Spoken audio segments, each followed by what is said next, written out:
El 18 de abril de 2003, un hombre encuentra muerta a su madre de 96 años en su domicilio de Madrid. Alguien le ha dado una terrible paliza. María Iribarren es la primera víctima en una larga lista de brutales asaltos a ancianas.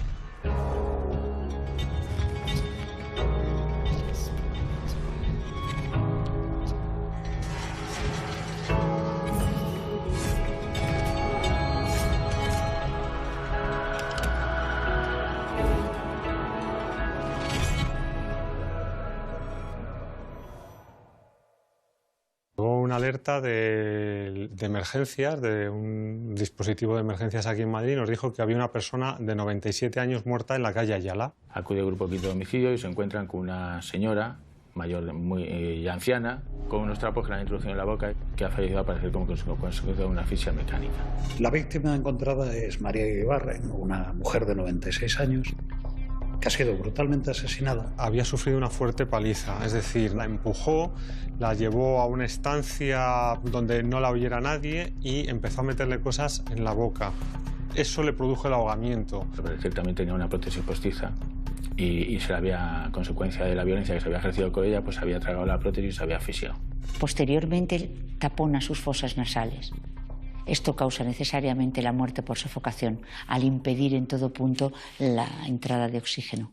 El año 2003 era un año en el que se produjeron muchos homicidios, pero más de ajustes de cuentas, de violencia en la calle, pero no en una vivienda, y más del barrio de Salamanca, una de las zonas más privilegiadas de Madrid y con un poder adquisitivo altísimo. Bueno, la casa se encuentra revuelta. Al parecer la familia ya nos dicen que faltan algunos efectos de valor que tenía la moradora. En su domicilio faltan 300 euros, varios efectos de valor y muy especialmente una alianza que lleva grabada en su interior sus iniciales y una fecha. Ya en cuanto nos dijeron que había sido un robo, nos saltó la alerta de que algo estaba ocurriendo. Hay una descarga de agresividad.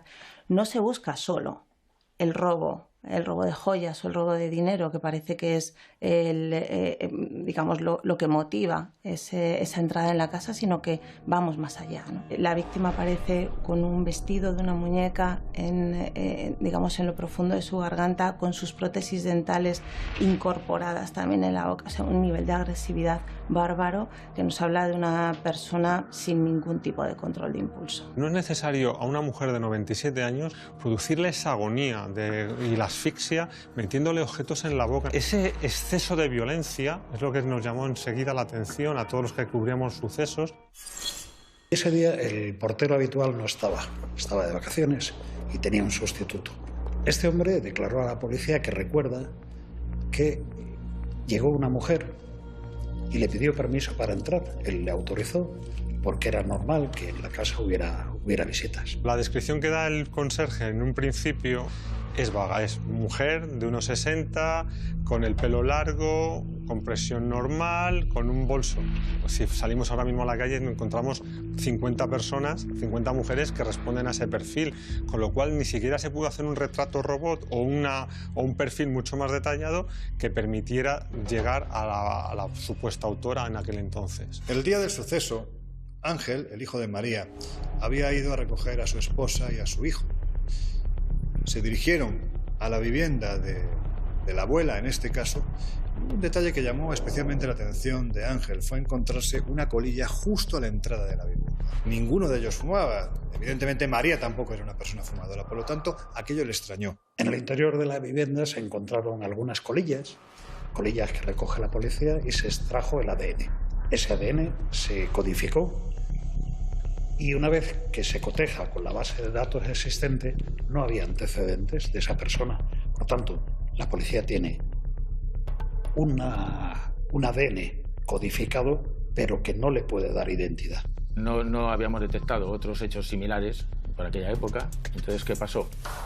Homicidio siguió su investigación y nosotros entramos a posteriori. ¿Por qué? Porque durante el mes de junio empiezan a repetirse con el mismo modus operandi robos con fuerza. En poco más de 2 semanas del mes de junio, 4 ancianas de entre 76 y 88 años sufren violentos asaltos en sus domicilios. Aquel día llamaron a la puerta, como yo tenía las manos llenas de carne, que estaba carne picada, que iba a hacer albóndigas para mi madre, pues entonces yo miré por la mirilla y vi una persona que yo no conocía.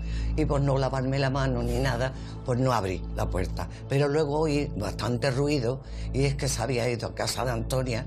Y entonces le dijo, ay, qué cansada vengo, ¿me daría usted un vasito de agua? Y le dijo mi madre que sí, y ahí ya entró. Que la vio, yo creo que la vio sola y la vio buena persona. Entonces ella se metió para adentro para recoger el vaso de agua en la cocina, la otra se metió en la casa. Cogió eso, sí, un trapo, la tapó la boca y la dijo, esto es un atraco, no chilles, y ya se la llevó para la habitación. La ladrona, al abrir los cajones, sacó los pijamas de mi padre y con eso la ató, con las camisetas, con ropa, vamos, con el pijama, con eso la ató. Al parecer siempre utiliza prendas que tiene a su alcance para inmovilizar a su víctima. Le puso, pues sería un pañuelo o una camiseta en la boca para que no chillara. Ella tenía un monedero, le quitó el dinero, se sentó ahí un poquito y luego se bebió el vaso de agua y se fue.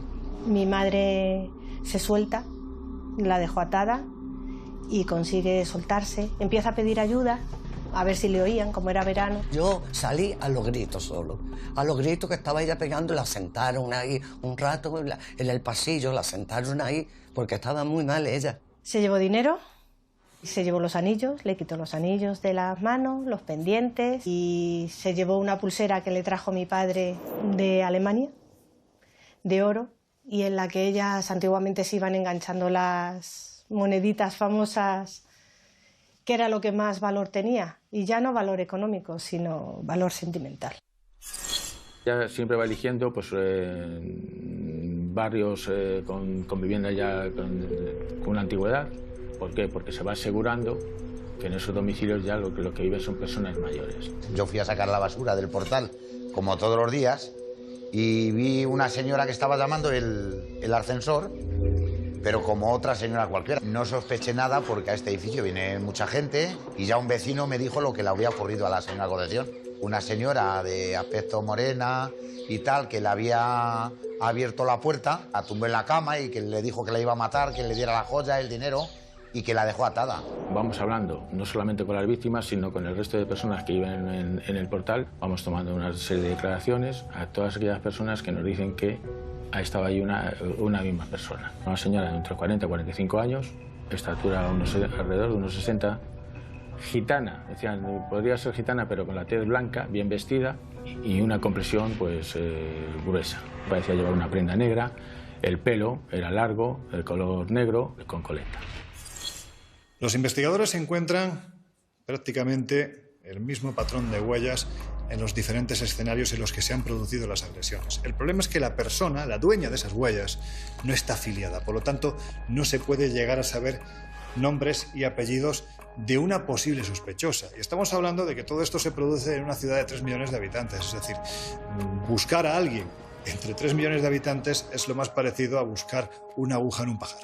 La policía nos llegó a comentar en Petit Comité que no sabían ni por dónde iban, porque lo mismo atacaba en la zona norte, en un barrio rico, en la zona sur, en un barrio pobre, a personas con un gran poder adquisitivo, a personas menos pudientes.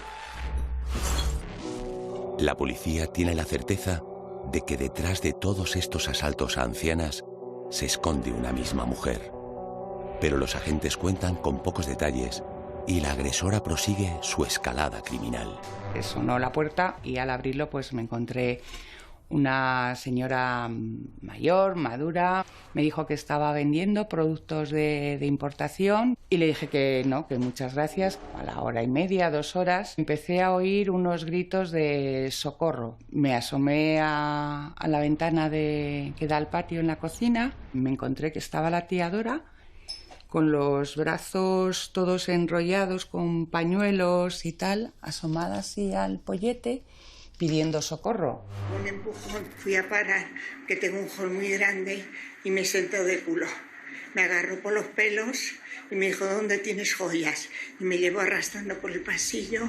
Ella había conseguido salir de la cama porque la había puesto en la cama con almohadones y cojines, que además luego ella lo que no se cansaba de repetir era que le había salvado la vida a su perro, Pepe, porque estaba prácticamente asfixiada. Porque la amordazó, la metió igualmente cosas en la boca, la tapó incluso con almohadas y el perro poco a poco pudo meterse y salvarla. Di un salto como un cigarro, ¿no? Y así, ¡pum!, me levanté, amarrada las piernas y las manos y pude abrir la ventana. Por eso me salvé, si no me mata. Y el perro, como me levanté, podía respirar. Esa mujer, si no hubiese sido por su mascota, lo más fácil es que hubiese muerto asfixiada. Mi tía lo que nos contó es que era una persona muy agresiva, o sea que según ella abrió la puerta, la dio un empujón que la empotró, pues imagínate esa puerta hasta esa pared. Y luego la arrastró por todo el pasillo, o sea, se la llevó a rastras hasta el dormitorio, allí ya pero vamos, sin ningún miramiento y con toda la brutalidad que fuese necesaria. No hay lazos de unión, ni siquiera un rastro que nos permita decir que actúa cada cierto tiempo. La policía sí lo tenía, pero lógicamente no lo decía, porque tenía una periodicidad de 1 o 2 a la semana, hasta que empieza a aumentar su nivel de delitos ante la confianza que gana como buen depredador criminal. El hecho de que poco a poco esos plazos se fueran reduciendo, llegando a tener varias agresiones en el mismo día, denota, por un lado, que ya va cogiendo confianza. Es decir, esa primera agresión genera un impacto en ella y poco a poco ese placer, tanto de la agresión que ella obtiene como el placer de lo económico, de llegar con nuevos recursos a casa, eso genera en ella un impacto que poco a poco necesita ir repitiendo. Las agresiones son muy similares, el modus operandi prácticamente es el mismo y es entonces cuando se logra tener un perfil de la persona que está cometiendo estos sucesos. Y hay que decir que ese perfil en todos y cada uno de estos casos coincide.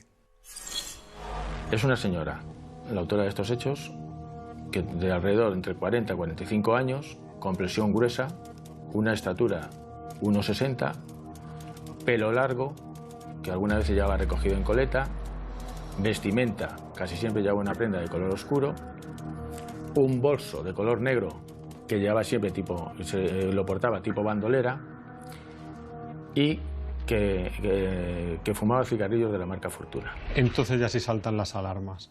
Ya empezamos a hablar con la policía y la policía ya nos confiesa de que efectivamente estamos detrás de una ladrona en serie, de una persona con unas determinadas características que no nos quiere dar para no levantar la alarma social. Además de elaborar el perfil de la agresora, la policía observa que la autora sigue unas pautas similares en todos sus asaltos. Las víctimas eran siempre personas mayores, muy frágiles, muy sensibles y sobre todo muy atacables. La investigación determina que el modus operandi siempre es el mismo. Se acercan a una mujer anciana, ganan su confianza y con cualquier excusa pues intentan que le abra la puerta. Desde que es de una confesión religiosa, desde que necesita un vaso de agua, desde que le den fuego porque está fumando, hasta que le quiere vender esa bisutería. Al ser tan mayores en lo físico, esta agresora sabe que no van a poder con ella. Entonces, solo su búsqueda principal es taparles la boca. Una vez dentro, comprueban que está sola y la agreden con una violencia extrema. Y ya cuando le decía que estaba sola ya, era como un resorte. Era muy amable en principio y de pronto saltaba. Entonces ya era golpear a la propietaria, ir a los armarios, te mato, vamos al armario, ya cualquier ropa que encontraba alrededor ya estaba de pies y de manos. El ensañamiento con sus víctimas es muy llamativo y absolutamente innecesario, llegando a fracturar varios huesos a una de ellas y a provocarle un infarto a otra. En uno de los casos, y esto nos vendría a desvelar cómo es el carácter frío de la persona que comete estos asesinatos, Una de las víctimas permanece postrada en el suelo, ya está prácticamente maniatada, inmovilizada. Es una diabética, una mujer diabética, y le pide que le dé algo porque realmente lo necesita. Cuando se iba a marchar y la señora le decían, por favor, desátame que soy diabética, pues en una ocasión pues la dice, a mí como si te mueres. En otra ocasión, la agresora consigue entrar en la casa, literalmente coge del cabello a su víctima, la introduce bestialmente en la habitación y esta mientras tanto va diciendo que por favor que la deje en paz, que no la agreda, que no tiene dinero. De hecho era especialmente virulenta. Cuando, habiendo dicho las víctimas no tengo nada, encontraba algún objeto de valor. La pobre mujer decía no tener nada, pero como encontró una caja con dinero, iracunda, castigó a su víctima por haberla mentido. En venganza, coge un canapé y le fractura la tibia y el peroné metiéndole la pierna dentro del canapé y bajándolo. O sea, se la fracturó de una forma completamente inopinada, gratuita e innecesaria, ¿no? Es una psicópata que se explaya en su agresión, no conecta con las víctimas, parece que solo es capaz de conectar con la satisfacción y el placer del dinero recogido y de alguna manera de ese narcisismo y de esa potencia, ¿no?, que la agresión le hace sentir, ¿no?, de ese poder. Lo que verdaderamente sorprende, crea estupor y casi me atrevería a decir que asco, es el hecho de que se esté cebando con las más ancianas, porque esas ancianas en cualquier momento pueden ser la madre o la abuela de cualquiera. Estamos muertas de miedo porque somos muchas personas mayores aquí y estábamos muertas de miedo. Este caso, en 2003, se solapa con otro muy importante en Madrid, que es el asesino de La Baraja. Es decir, un asesino en serie demostrado, que además dejaba su firma. Vimos que teníamos dos asesinos en serie, un asesino en serie, mejor dicho, y un ladrón en serie, en este caso ladrona en serie, en Madrid, que causaba más miedo, sobre todo por las personas a las que iba dirigida, las víctimas. Sin que la asaltante de ancianas sea consciente, una de las estratagemas que emplea se convierte en un elemento clave en la investigación. La autora no actúa con delicadeza en el escenario de sus agresiones. Deja huellas, toca todo, no es especialmente cuidadosa. Y hay un detalle que llama la atención a todos los policías que intervienen, y es que en todos los escenarios hay una colilla y además de la misma marca. Ella, estamos diciendo que entra con una excusa, pido fuego, me dan fuego, lleva ya el cigarro encendido y luego mantiene una conversación dentro de la casa. Dentro de la casa permanece fumando y cuando surge el clic, cuando ya tiene la información suficiente que le permite saber que está sola en el domicilio, pues entonces ya no le preocupa el cigarro, ya deja el cigarro, lo deja en el cenicero y ya no se vuelve a preocupar. Cualquier ladrón con un poco de experiencia se las hubiese guardado o incluso no hubiese fumado en el lugar de los hechos, con lo cual estaba dejando pistas. En el fondo son errores, son cuestiones no pensadas por ella, igual que sus pelos o sus huellas en los escenarios de los crímenes, así son también las colillas. No, su sello en todo caso sería esa mordaza, ¿no?, más que la búsqueda de su marca en la colilla. Lo que hay que decir es que esta ladrona es bastante mala. Comete fallos como no llevar guantes, no taparse la cara, deja las colillas que fuma en el lugar de los hechos, con lo cual tienen el rastro de ADN, pero tiene la suerte en aquel entonces de no estar fichada, con lo cual hay prueba contra ella, pero no se puede cotejar y no se sabe entonces quién es la identidad, no se sabe a quién corresponde legalmente ni realmente. Todo esto juega a su favor, pero también va a jugar en su contra en el momento de la detención. Los investigadores también realizan un perfil geográfico de los asaltos. Los lugares que elige la agresora de ancianas acaban por revelar una pista importante. Aunque son muchos los distritos de Madrid donde está actuando, la mayoría de ellos en la zona sur, cuando continuamos la investigación, ya nos permite establecer un parámetro, cómo se mueve la señora. La policía, haciendo un estudio de las agresiones de esta mujer, encuentra un tema que sí que le llama la atención. Va marcando en un mapa los puntos donde ha actuado y curiosamente coinciden todos ellos en una concreta línea del metro de Madrid. Y trazando una línea nos damos cuenta de que pudiera empezar a moverse por la línea 5. Canillejas a Luche y luego a partir de ahí pues moverse en diagonal. Es habitual que en los perfiles criminológicos estudiemos muy bien el mapa de actuación, ¿no? Y no tienden a actuar solo en un barrio, sino a dispersarse y habitualmente hacemos como un círculo, ¿no?, en la actuación de los criminales. ¿Qué nos ocurre en este caso? Que ella, en vez de actuar en círculo, actuaba en la línea de metro que le venía fácil. Nosotros elaboramos un dispositivo junto con la Brigada Provincial de Seguridad Ciudadana, con la Brigada Móvil y con las comisarías de los distritos, para que nos faciliten, procedan a la identificación de aquellas personas que reúnen las características que nosotros buscamos y nos hagan un informe todos los días de las personas identificadas que puedan ser las autoras de estos hechos. La policía despliega un dispositivo de efectivos sin precedentes, llegando a apostar a un agente de la policía en cada una de las entradas y salidas de la línea 5 del metro de Madrid en busca de alguien que pudiera encajar con los datos de la investigación que manejaban. Y empezó a meter mucha gente de paisano en la línea 5. En las estaciones de metro estaban agentes de paisano con la ficha de esta posible, de esta autora, para ver si la localizaban. Pero claro, hay un problema. La línea 5 es de las más utilizadas en Madrid, porque va de norte a sur y que tiene un tráfico enorme. En aquel entonces puede ser incluso la línea más utilizada. Consecuencia, los policías estaban completamente desesperados porque no sabían por dónde podía salirles el tema. Nosotros vamos recibiendo esa información, la vamos cotejando, vamos obteniendo las fotografías y vamos comprobando también, pues esta que corresponde, vamos enseñándolas también a las víctimas. Eso tampoco nos da resultado. A mediados del mes de julio, la asaltante ya ha actuado en una quincena de ocasiones, dejando un rastro de ancianas malheridas tras la muerte de María Iribarren. Pero ella no va a ser su única víctima mortal. El 11 de julio es un día especialmente aciago porque se producen 3 agresiones. Estamos hablando de que las 2 primeras, las ancianas, pues como corresponde al modus operandi de la persona que se está buscando, agrede de una forma brutal, la roba, pero en el caso de la tercera víctima es terrible. Estamos hablando de Luisa Trueba, una mujer de 64 años que vivía en Villaverde. Una vecina del rellano de Luisa observa que llevan varios días las luces encendidas.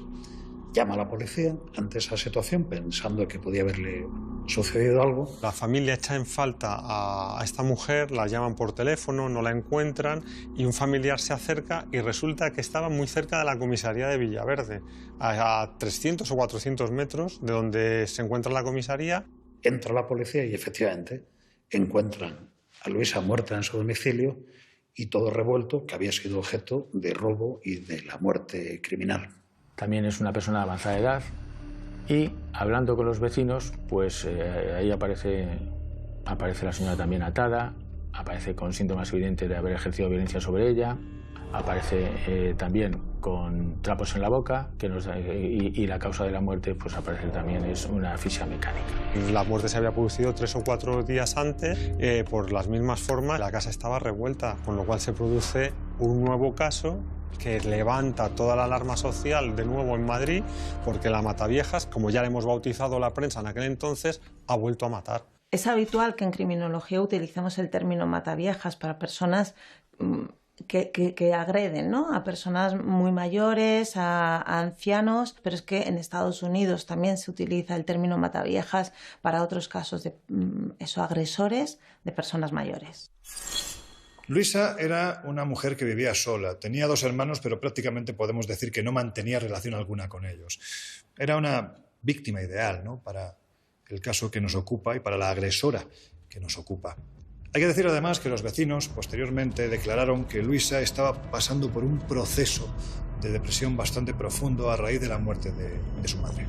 Luisa, la segunda fallecida, era la más joven de todas. Hubiera podido enfrentarse si solo pensamos en su edad, pero Luisa estaba muy malita a nivel psíquico. Yo no solo buscaba personas muy mayores, sino que las buscaba frágiles para seguir teniendo ella esa sensación de poder, de prepotencia y de empoderamiento sobre ellas. Ya suponiendo que podía ser esta persona que hubiera tocado antes otros telefonillos, se hacen gestiones a ver lo que ha pasado con los vecinos, a ver lo que ha pasado ahí. Y además ya nos mencionan que coincide con la presencia en ese domicilio de una persona que ha estado vendiendo, ofreciendo a la venta cosas de artículos de oro, relojes. Esa señora llamó a mi puerta.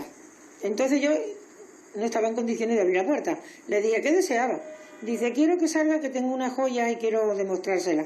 Y entonces le digo, no me interesa y no tengo tiempo.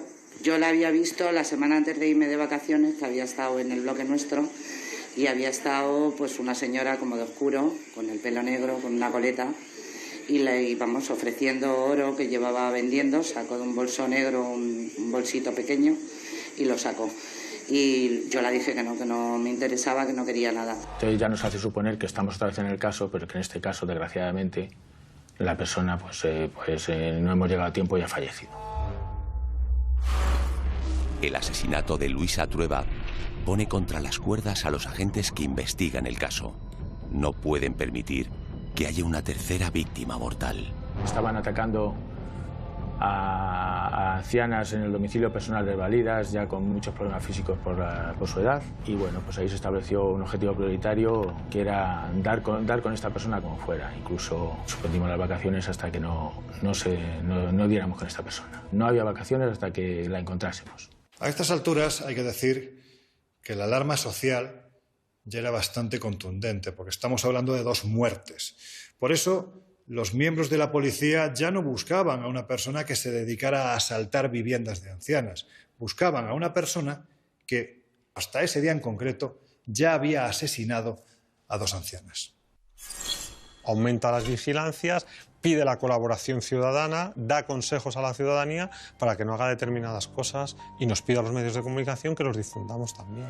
Que no se abriera la puerta a nadie, que se desconfiara cuando alguien llamaba al telefonillo, que no valían las fórmulas de deme un vaso de agua o necesito ir al servicio o le voy a vender cualquier cosa. No, que la gente se asegurara muy bien antes de abrir la puerta, sobre todo las mujeres. La policía pide imágenes de comercios y semáforos de alrededor de la zona donde ha aparecido. Y en este caso, si tienen suerte y encuentran imágenes de una persona que responde a la descripción física que estaban dando los vecinos. A raíz del atraco en el domicilio de mi tía, parece ser que las cámaras del banco que hay unos metros más adelante la grabó al salir. Coincidió que tomó esa dirección y por la descripción física que le hice a la policía cuando estuvo aquí en casa, vieron que había salido grabada en los vídeos del banco.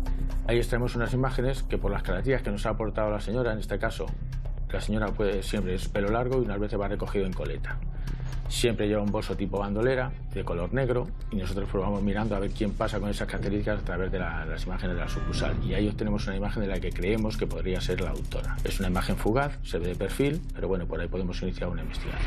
Pocos días después de la muerte de Luisa Trueba, vuelve a asaltar a una anciana. En esta ocasión lo hace en el distrito de Chamartín. Pero comete un error. Cree que su víctima está sola. El último error que llevó a su detención fue precisamente su exceso de confianza.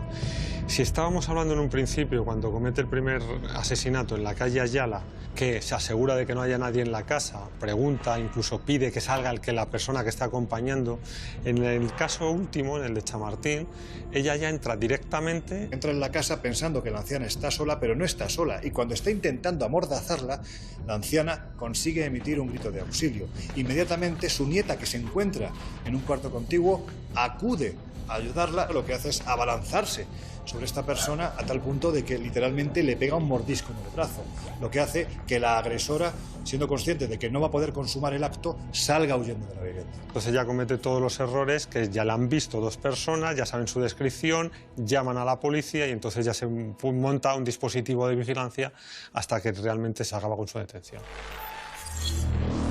El 16 de julio, 3 meses después del crimen de María Iribarren, la colaboración ciudadana da sus frutos y la asaltante de ancianas cae infraganti. Ella sigue cometiendo delitos por aquello de que se siente confiada, de que necesita robar, de que quiere robar. Y entonces, gracias a esa colaboración que nos pidió la policía, los medios de comunicación, difundimos una imagen, sus características, cómo podía ser esta ladrona. Y aquí sucede algo significativo, y es que un vecino llama a la policía diciendo que en su edificio acaba de ver a una persona que está llamando varios timbres, ofreciendo joyas. Recibo una llamada diciendo, jefe, acaba de llamar una vecina que tiene una persona que puede ser la que ha salido en la televisión el día anterior.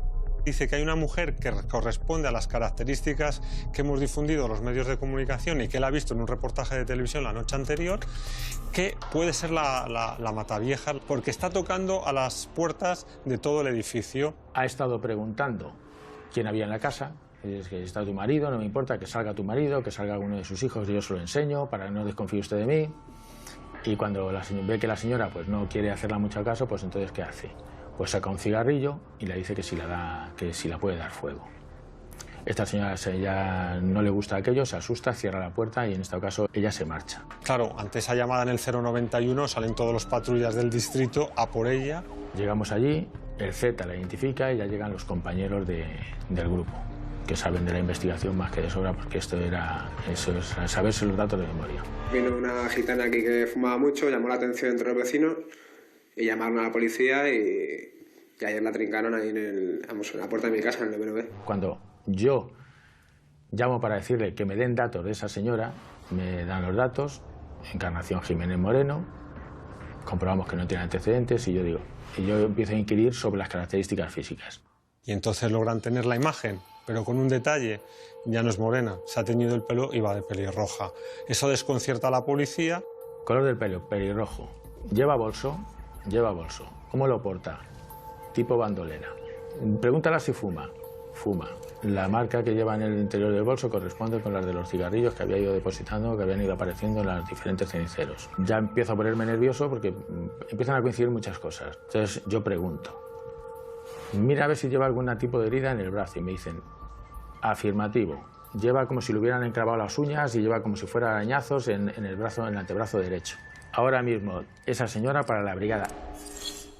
Yo me enteré por las noticias que ya la habían cogido a esta señora, que la llamaban la Mataviejas. La policía ha detenido ya a la presunta asesina de La Mordaza, que mató a 2 ancianas y robó en una veintena de casas. Una vecina la reconoció y llamó al 091 y parece que una pista definitiva para detenerla ha sido que dejaba colillas de cigarrillos de la misma marca. Le han encontrado un anillo de una de las víctimas. La detenida se llama Encarnación Jiménez y tiene 39 años. Después de mucha investigación, después de mucha desesperación, se sabe que se trata de Encarnación Jiménez Moreno, que vive en el barrio de Hortaleza, que está casada con un fontanero, que lleva una vida completamente normal y que además no daba el perfil por no tener ningún antecedente policial ni penal previo a todo esto que está cometiendo. Cuando esta señora, ya me la traen, llega a la brigada, hay una cosa curiosa, nosotros entonces tiramos en el grupo un plano de todo lo que es el metro de Madrid, ella mira el plano de Madrid, en el que habíamos ido grabando con chinchetas los puntos los domicilios donde ella había estado pues cometiendo en principio las fechorías, ¿no? Ella sonríe. Entonces yo la pregunto, ¿qué pasa? ¿Cómo te mueves tú por Madrid? Y dice, yo en taxi. Tras cotejar las huellas de la detenida con las que han encontrado en los domicilios de las ancianas asaltadas, los agentes confirman que Encarnación Jiménez es la mujer que están buscando. Las muestras, policialmente hablando, son inequívocas en base a la coincidencia de las huellas y el reconocimiento por parte de las víctimas a través de las fotografías. Durante el registro en su domicilio se hallaron numerosos objetos que habían sido sustraídos en los distintos asaltos, tal y como constaban en las denuncias de las víctimas. En concreto, uno relacionado con el primero de ellos. En el primero de los homicidios de doña María Iribarren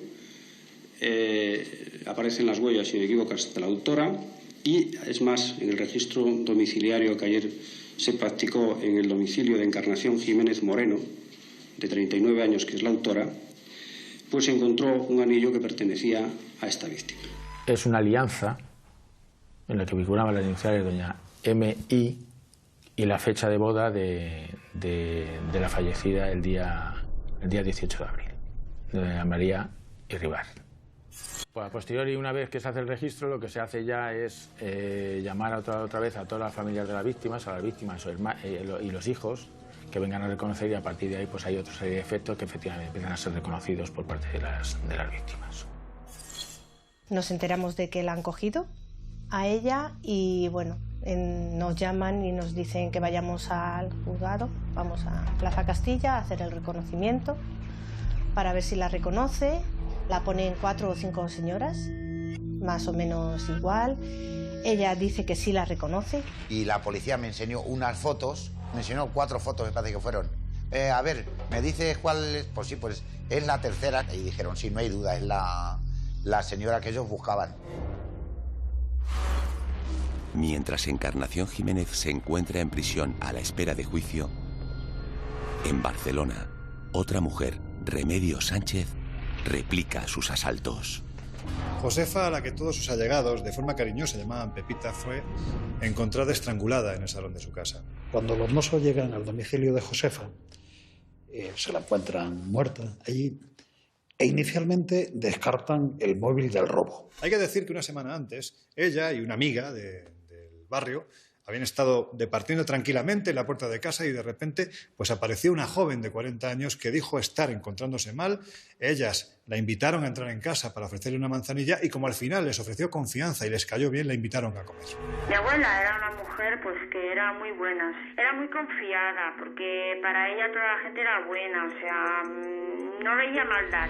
El modus operandi para obtener víctimas pasaba por ganarse la confianza de ancianas en plazas y calles, hasta el punto de que permitieran a Remedios que las acompañara a sus domicilios. Una vez dentro, cambiaba por completo, tenía una actitud brutal con ellas. Las empujaba, las terminaba estrangulando, para finalmente robarle todos sus bienes. Pero es poco tiempo más tarde cuando los mozos se dan cuenta de que están ante un posible asesino en serie que lo hace para robar.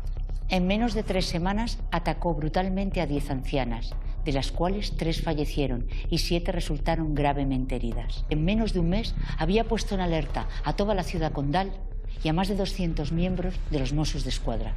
En ese sentido, convocan una rueda de prensa y advierten a la población, a las mujeres mayores que viven solas y demás, que no se fíen, que no abran su puerta a nadie y que no dejen entrar a desconocidos en sus casas. En los últimos días ha actuado con una frecuencia, es decir, del primer hecho del día 10 hasta el día 17, si no recuerdo mal.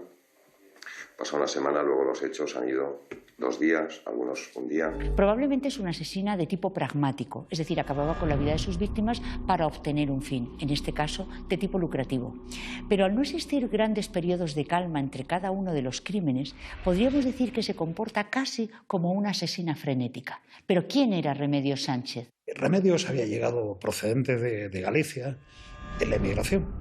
Procuró salir adelante con todas las ocupaciones que pudo, fundamentalmente de cocinera, y se casó con un hombre con el que tuvo una pareja de gemelos. Posteriormente se separaron debido a su adicción al juego. Es la asesina de ancianas de Barcelona en el momento de ser detenida. Se llama Remedios, tiene 48 años y trabajaba de cocinera en un bar.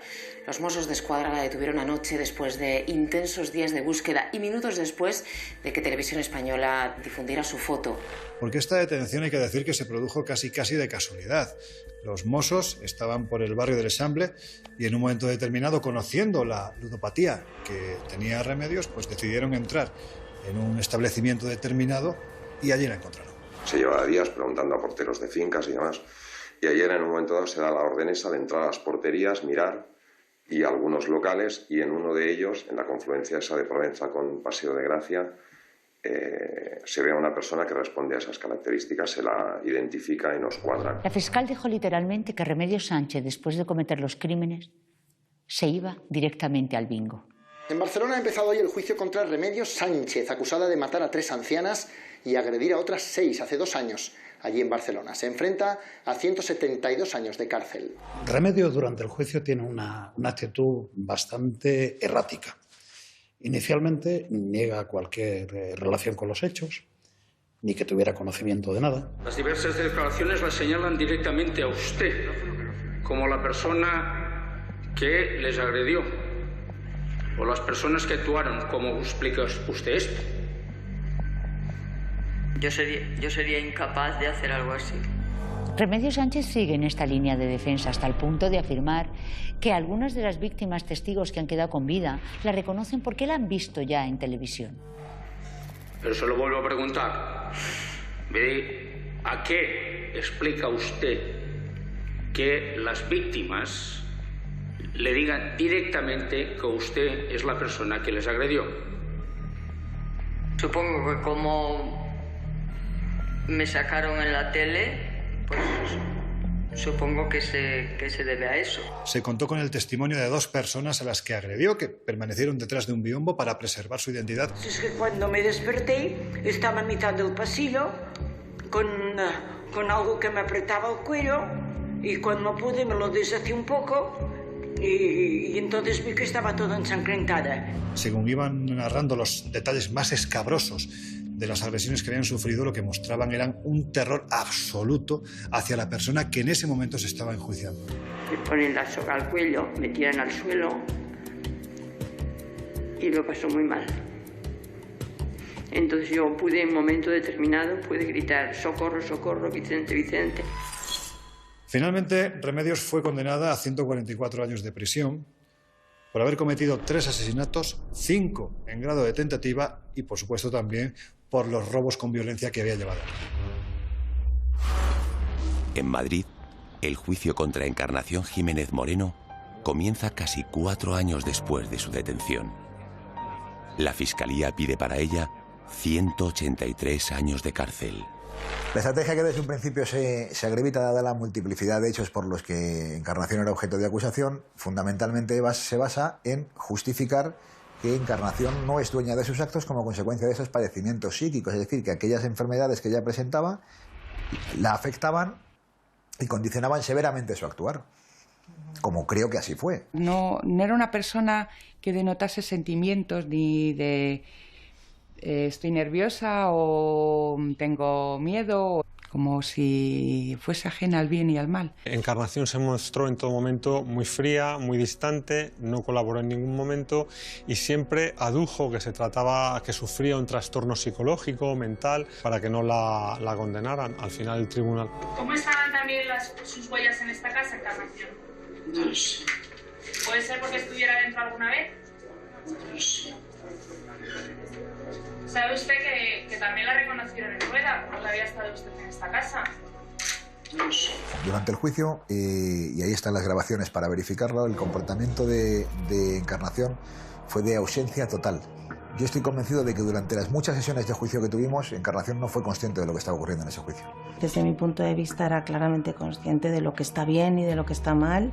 Amenazaba a las víctimas a las que no asesinó y que pudieron contar su testimonio, las amenazaba de muerte. Sabía perfectamente lo que estaba haciendo. Saber lo que hacía, sí, puesto que a mí es que ni lo intentó. O sea, simplemente se quedó en la puerta mirándome fijamente. Sabía perfectísimamente lo que hacía. Yo no estaba dentro de sus planes. Cuando Encarnación es evaluada por la clínica médico-forense, por el psiquiatra y la psicóloga forense, lo que nos encontramos es una valoración que describe un funcionamiento psicopático con muchísima ansiedad y algunos rasgos de depresión, pero con una clara capacidad volitiva, es decir, era consciente de lo que hacía y era capaz de pensar en ello, ¿no? No tenía ninguna enfermedad mental y, por tanto, ninguna patología psíquica que pudiera explicar sus actos y, menos aún, atenuar su responsabilidad. Es decir, su capacidad intelectiva, la de entender, distinguir entre el bien y el mal, estaba intacta y su capacidad volitiva, la de actuar conforme a ese entendimiento, también era plenamente consciente de sus actos. Ella nunca recordaba estos episodios, pero pudo obedecer perfectamente al abandono de un tratamiento farmacológico que pudiera tener atenuados esos brotes psicóticos y que al abandonarse el tratamiento, pues esos brotes psicóticos vuelven a aparecer. No recuerda nada, es el argumento de la mujer a la que se juzga en la audiencia provincial por el asesinato de 2 ancianas y el asalto a otras 15 en sus propios domicilios. En su declaración ha dicho que sufre trastornos mentales desde la adolescencia. Encarnación, ¿usted se acuerda cuando la detuvo la policía que la llevaron al juzgado? Y allí la pusieron con otra serie de personas, con otras 4 mujeres parecidas a usted, para que los testigos dijeran si usted o alguna de esas personas era la que había ido a sus casas. ¿Se acuerda de esto? No se acuerda. Parecen grandes puntajes de simulación.